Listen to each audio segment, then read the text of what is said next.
देखते हैं। और सभी में फिर से वही बात, प्लस पॉइंट क्या है माइनस पॉइंट क्या है आपको पता होना चाहिए, है ना। जैसे जैसे हमारी मांग में, ऊर्जा की मांग में वृद्धि होती जा रही है, हम वैसे वैसे ही अधिक ऊर्जा के स्रोतों के बारे में बात करें। तो सबसे पहले आता है गैर परंपरागत स्रोत में, यानी कि जो हम पहले से यूज नहीं करते आ रहे हैं, सबसे पहले आता है सौर ऊर्जा। सौर ऊर्जा क्या है? सौर ऊर्जा का मतलब है, देखो ऊर्जा के स्रोत क्या है, जिस जिस भी स्रोत का हम ऊर्जा या ऊष्मा उत्पन्न करने में उपयोग कर रहे हैं उसको ऊर्जा का स्रोत बोलेंगे। उदाहरण के लिए, जैसे आप मान लीजिए कोयले से बिजली बना रहे हैं, कोयले को जला रहे हैं ना, ऊष्मा उत्पन्न हो रही है। जब कोयले को जला रहे हैं ऊष्मा उत्पन्न, गोबर के कंडे जो है वो जला रहे हैं, अपन लकड़ी जला रहे हैं, खाना बना रहे हैं, कुछ चीज कर रहे हैं, यूज कर रहे हैं, ऊर्जा में यूज कर रहे हैं। तो ये सभी ऊर्जा के स्रोत कहलाएंगे। ये अभी तक हमने जो देखे, पहला देखा हमने तापीय ऊर्जा जिसमें कोयले का यूज कर रहे हैं, दूसरा देखा जल विद्युत जिसमें स्थितिज ऊर्जा का गतिज ऊर्जा में कन्वर्ट करते हैं अपन जल को और बिजली बनाते हैं, तीसरा देखा पवन ऊर्जा। महासागरीय ऊर्जा उसमें नहीं आएगी, लेकिन ये तीन चीज देखी अपन ने। जैव मात्रा बायोमास देखा जिसमें हम गोबर गैस का यूज कर रहे थे, ये चार चीजें देखी। ये सब हमारे परंपरागत ऊर्जा के स्रोत थे, मतलब हम पुराने जमाने से इसका यूज करते आ रहे हैं, है ना। अब जो हम देख रहे हैं वो देख रहे हैं कि भाई इसके अलावा भी कुछ हो सकता है क्या। हर जगह हमेशा जो है वो टरबाइन घुमाना थोड़ी ना चलेगा, इसके अलावा भी कुछ हो सकते हैं जो नई नई टेक्नोलॉजी के आधार पर हो और नए साइंस को दिखाते हुए हो। तो सबसे पहले आता है गैर परंपरागत ऊर्जा स्रोत में, या ये सभी नवीकरणीय है। और नवीकरणीय और अनवीकरणीय पे बुक बात नहीं कर रही है, बुक परंपरागत और गैर परंपरागत पे बात कर रही है। परंपरागत में पुराने जमाने के, और अब उसमें परंपरागत में देखो पानी जो है वो नवीकरणीय में आएगा, लकड़ी जो है वो नवीकरणीय में आएगी। अब यहाँ पर जब आप देख रहे हो जो गैर परंपरागत है, इसमें सबसे पहले आ रहा है सौर ऊर्जा। तो ये जो है वो नवीकरणीय, उसमें पवन ऊर्जा भी थी, वो भी नवीकरणीय थी, है ना। तो यहाँ पर जो अभी आ रही है सौर ऊर्जा, वो नवीकरणीय स्रोत है लेकिन गैर परंपरागत है। सौर ऊर्जा का यूज कैसे करते हैं? सूर्य की ऊर्जा का उपयोग करना, काय में, खाना बनाने में, पानी गर्म करने में, बिजली उत्पादन में, इन सभी का यूज कर सकते हैं हम। इसी को जो है हम सौर ऊर्जा बोलते हैं। आजकल बहुत ज्यादा कॉमन हो गया है, सोलर पैनल लगने लगे हैं घरों के बाहर, और वो जो है बिजली बनाने के लिए यूज हो रहे होते हैं। शायद मैंने आपको वीडियो भी दिखाया था एक सोलर पैनल का, बारिश में तक बिजली बना रहा था वो, याद है किसी को? हाँ भैया दिखाए। हाँ भैया। बारिश में तक बिजली हाँ बना रहा भैया। था वो। तो जाहिर सी बात है, जब इतना आसान है और अपन का बिजली का बिल अगर बच रहा है तो बहुत अच्छा सोर्स है वो। सूर्य की रोशनी से वो क्या करते हैं, बिजली। अब बात आती है कैसे बनाता है। तो कैसे बनाता है, इसके लिए एक लॉ है, एक 12th क्लास में पढ़ोगे वो लॉ। न्यूटन ने सबसे पहले इसके, न्यूटन या आइंस्टाइन,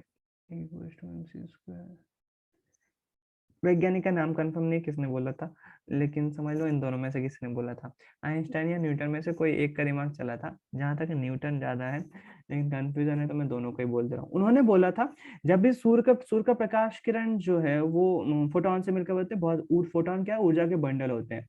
जब ये ऊर्जा के बंडल किसी सतह से टकराते हैं ना, जैसे टकराते हैं किसी सतह से, जैसे टकराते हैं तो अपनी ऊर्जा को जो है वो प्रसारित कर देते हैं, ऊर्जा जो है उस सतह पर फैला देते हैं, और टकराने के बाद फिर आगे टकरा कर चले जाते हैं। जैसे ऊर्जा का बंडल आया, फोटोन आया, किसी सतह से टकराया, तो अपनी ऊर्जा का कुछ हद तक ही क्या कर देते हैं, स्थानांतरण कर देते हैं, इस सतह के पास कुछ ऊर्जा दे जाते हैं और टकरा के दूर चले जाते हैं।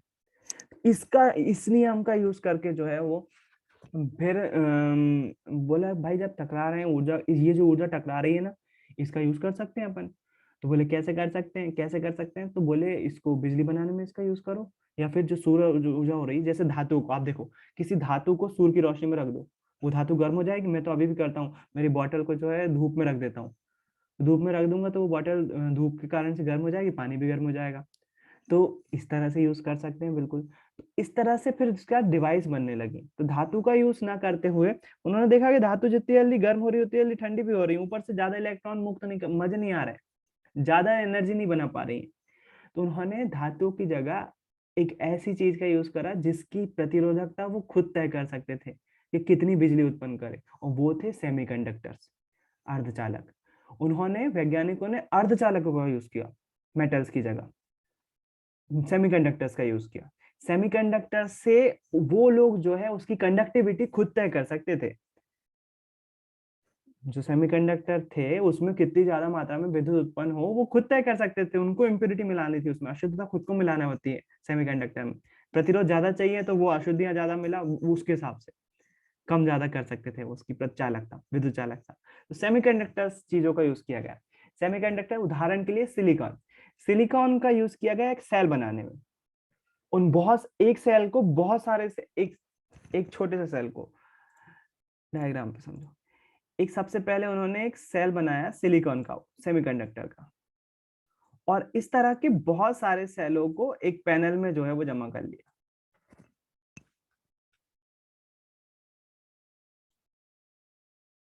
इस तरह के सेलों को आपस में कनेक्ट करके एक पैनल बना लिया।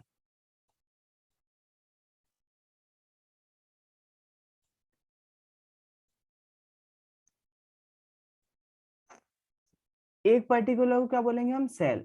कौन सा सेल, सिलिकॉन का सेल या सेमीकंडक्टर सेल बोल सकते हो आप। ये सेल आपस में जुड़े हुए हैं, ये सेल आपस में इंटरकनेक्टेड है, और जब सेल आपस में जुड़े हुए रहते हैं उसको बोलते हैं हम पैनल, सौर पैनल बोल सकते हो आप, सौर पैनल। अब ये क्या करते हैं, सेल क्या करते हैं, जैसे ही सेल पर सूर्य का प्रकाश पड़ता है ना, जैसे ही सूर्य का प्रकाश इस पर पड़ता है, तो ये सेल, एक सेल जो है वो वोल्टेज डेवलप कर देता है, विभवांतर जनरेट कर देता है सूर्य के प्रकाश से, वही नियम से जो उन्होंने वैज्ञानिक ने दिया था। जैसे सूर्य का प्रकाश टकराएगा, वोल्टेज जो है वो ऊर्जा उत्पन्न होगी, ऊर्जा उत्पन्न हो रही है, वोल्टेज डेवलप हो जाए। अच्छा, एक सेल के अक्रॉस वोल्टेज डेवलप होगा तो सभी सेल के अक्रॉस होगा, और ये सभी आपस में जुड़े हुए हैं, तो टोटल ये सोलर पैनल जो है वो हमको कुछ ना कुछ मात्रा में वोल्टेज दे रहा होगा, वोल्टेज डेवलप कर रहा होगा। बस इसी वोल्टेज को हम क्या करेंगे, बैटरी में स्टोर कर लेंगे, बैटरी को चार्ज कर लेंगे हम जो इस पैनल से, और इस बैटरी से फिर हम क्या कनेक्ट करेंगे, इन्वर्टर। इन्वर्टर, इन्वर्टर क्या करेगा, बैटरी से क्या कौन सा करंट मिलता है, डीसी, इंटर पर नहीं रहे, इन्वर्टर।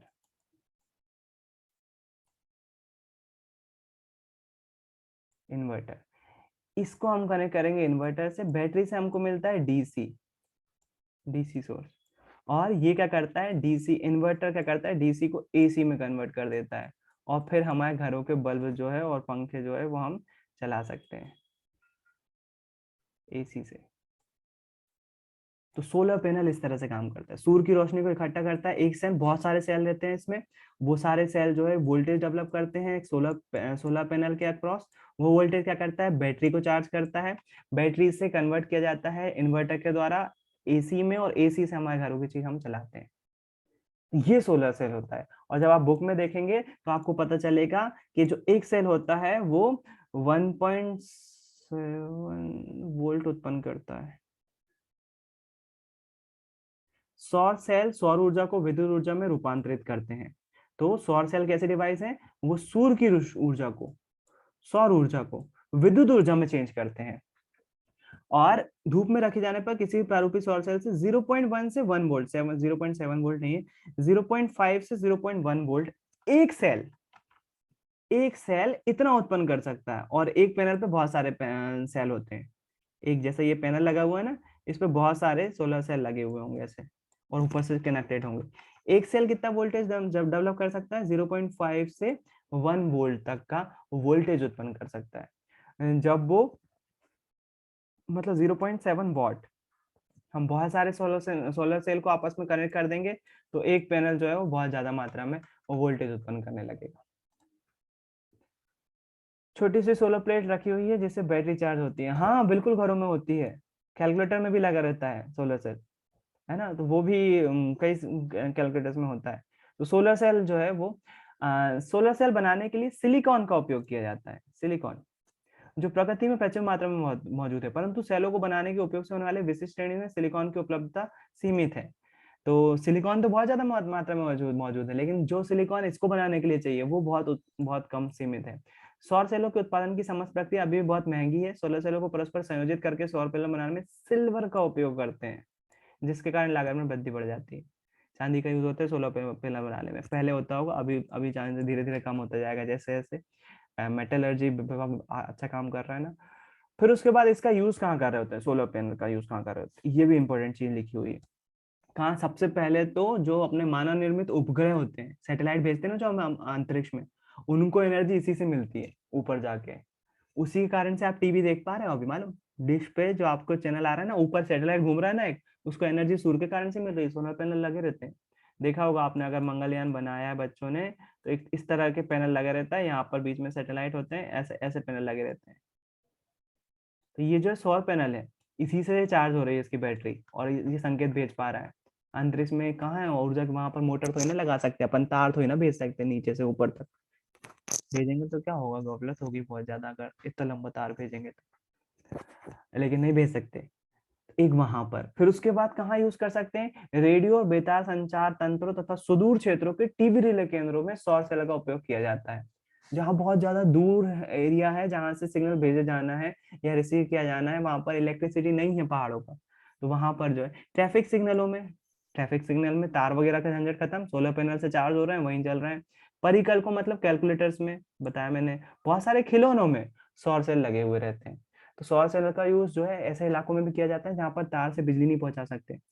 पहाड़ों इलाका है, बहुत ज्यादा सुदूर इलाका है, वहां पर आवाज ही नहीं जा रही है, नेटवर्क ही नहीं है, तो वहां पर बिजली बिजली भी नहीं जा पा रही है, तो वहां पर सोलर सेल का यूज करते हैं। टेलीकॉलिंग में मतलब फोन करने वगैरह में भी, और लाइट वगैरह जलाने में भी, स्टोव जलाने में, इन वो जो इंडक्शन होते हैं ना वो जलाने में, क्योंकि ऊंचे इलाकों में जा ही नहीं सकता करंट।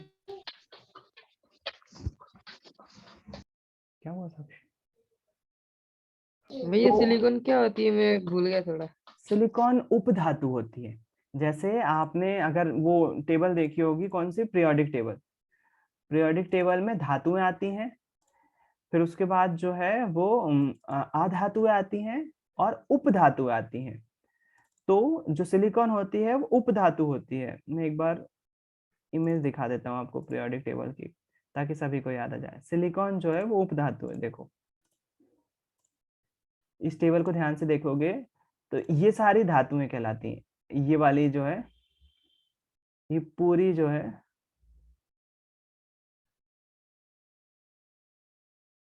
ये सब धातुएं, मेटल्स।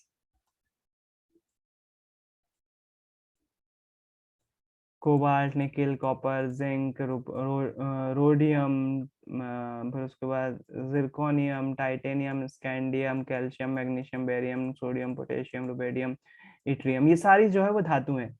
ये भी aluminium, gallium, indium, thallium, indium, फिर उसका लेड, बिस्मथ, ये सभी जो है धातु हैं। और जो ये ग्रीन दिख रही है ना, ये उपधातु हैं हमारी, ये हमारी उपधातु हैं। और इसके बाद यहाँ पर जो दिख रही हैं आपको, ये सारी अधातु हैं, नॉन मेटल्स हैं। तो हम सेमीकंडक्टर बनाने में इनका यूज करते हैं, उपधातुओं का। इसी में आता है सिलिकॉन और जर्मेनियम, है ना। इनका यूज करते हैं हम, सिलिकॉन और जर्मेनियम का, सोलर पैनल बनाने में, नॉर्मली सिलिकॉन का। ठीक, सोलर सेल सिलिकॉन से बने होते हैं। तो सोलर सेल के बारे में क्या क्या जानकारी पूछी जा सकती है, क्वेश्चन किस तरह से आ सकते हैं। सोलर पैनल से क्या समझते हो, सौर ऊर्जा से क्या समझते हो, सौर ऊर्जा के बारे में बताइए, या सौर ऊर्जा के लाभ तथा हानि बताइए। बहुत कॉमन सा क्वेश्चन है, आपको पता होना चाहिए। तो सोलर सेल के बारे में भी पूछ सकते हैं। तो मेरे ख्याल से आप आंसर दे सकते हो, और अपन क्वेश्चन आंसर भी इसके देख ही लेंगे। आज 4 मिनट पहले ही छोड़ना जरूरी है, क्योंकि अगला टॉपिक सोलर कुकर है। क्या सौर ऊर्जा की कोई हानियां भी हैं क्या, जो सोलर सेल है उसकी हानियां भी हैं क्या? इतना अच्छा सोर्स है तो फिर इसी को क्यों नहीं कर ले रहे, बिजली पानी से क्यों बना रहे हैं, सोलर पैनल ही लगा लो हर जगह पर, यही क्यों नहीं लगा ले रहे हैं? इसकी नुकसान के फायदे तो पता है आपको, फायदे क्या है, प्रदूषण नहीं हो रहा है, दूसरा सूर्य की फ्री यूर्जा है, कोई भी हमको पैसे नहीं लग रहे हैं। सूर्य की ऊर्जा जो है वो बहुत ज्यादा मात्रा में ऊर्जा है, हम अगर 2% भी यूज कर लें तो हमारी सारी नीड पूरी हो जाएंगी, लेकिन हम नहीं कर पा रहे हैं 2% भी यूज। तो फ्री ऊर्जा है, प्रदूषण कम है। नुकसान क्या है, हानियां क्या है? ये वोल्टेज। भैया आपने बताया था शुरू में बहुत ज्यादा लागत लगती है। स्टार्टिंग इनिशियल जो इन्वेस्टमेंट है वो ज्यादा है, पहली बात। दूसरा, लोकेश कुछ बोल रहा था, हाँ लोकेश। इसमें वोल्टेज ऊपर नीचे होता होगा तो जो अपने जो विद्युत उपकरण है वो खराब नहीं हो सकते? नहीं, बैटरी में स्टोर करते हैं ना अपन एनर्जी, तो बैटरी में कोई ज्यादा इफेक्ट नहीं पड़ेगा, बैटरी चार्ज हो रही होगी, फिर उसके बाद इन्वर्टर से कनेक्ट करते हैं तो वोल्टेज फ्लक्चुएशन की प्रॉब्लम नहीं आती। दूसरी परेशानी आती है हमेशा सूर्य की उपस्थिति के कारण से। बारिश में जब घने बादल होते हैं, वैसे तो नॉर्मली नहीं होते, लेकिन जब घने बादल होते हैं तो फिर एनर्जी नहीं बन पाएगी, इतनी एनर्जी नहीं मिल पाएगी बैटरी को, बैटरी चार्ज होने में लंबा समय लगा देगी, उससे परेशानी खड़ी हो जाएगी, है ना। और उसके बाद अभी जस्ट जिक्र आया, सेल को कनेक्ट करने के लिए चांदी का यूज करते हैं, तो इसकी कॉस्ट बढ़ जाती है, तो वो इनिशियल कॉस्ट में आ जाएगा, है ना। तो ये सारे इसके थोड़े से नुकसान है। आकाश कुछ बोल रहा है? नहीं बोल रहा है। चलो ठीक है, आज के लिए इतना ही रखते हैं, टाइम हो गया है, मुझे भी थोड़ा सा क्या हो ही गया है, 2 मिनट तो बचे हैं। इसके बाद जो है वो सौर ऊर्जा के बारे में थोड़ी सी बात करना है, काहे कि सोलर कुकर में भी यूज करते हैं इसका, अभी पूरा नहीं हुआ है सोलर कुकर और सौर ऊर्जा। उसके बाद नाभिक के संलयन और विखंडन के बारे में बात करना है, फिर कल क्वेश्चन चैप्टर जो है वो खत्म हो जाएगा, है ना। तो आज के लिए इतना ही रहने देते हैं, आज का अगर वाला टाइम नहीं होता तो आज कंप्लीट हो जाता। खैर ठीक है, वहां पर भी अपन ने कुछ सीखने को ही मिला, हिस्ट्री के बारे में एक इम्पोर्टेंट कुछ टर्म्स याद देखने को मिली कि हल्दी घाटी क्या थी, पानीपत, प्लासी, क्या क्या थे, तराइन का युद्ध क्या था। कम से कम नाम सुने रहेंगे तो कभी सामने आएगा तो आपको इंटरेस्ट हो जाएगा कि हाँ नहीं नहीं, तराइन का युद्ध इम्पोर्टेंट है, भैया ने बोला था कि वहां पर ये चीजें हुई थी, तो ये इम्पोर्टेंट है। ये भी जरूरी रहता है पढ़ाई के साथ साथ। चलो ठीक है, आज के लिए इतना ही रखते हैं, आई होप कुछ नया सीखा होगा। कल फिर मिलेंगे। बाय, गुड नाइट, जय गुरुदेव सभी को। जय गुरुदेव भैया। देखो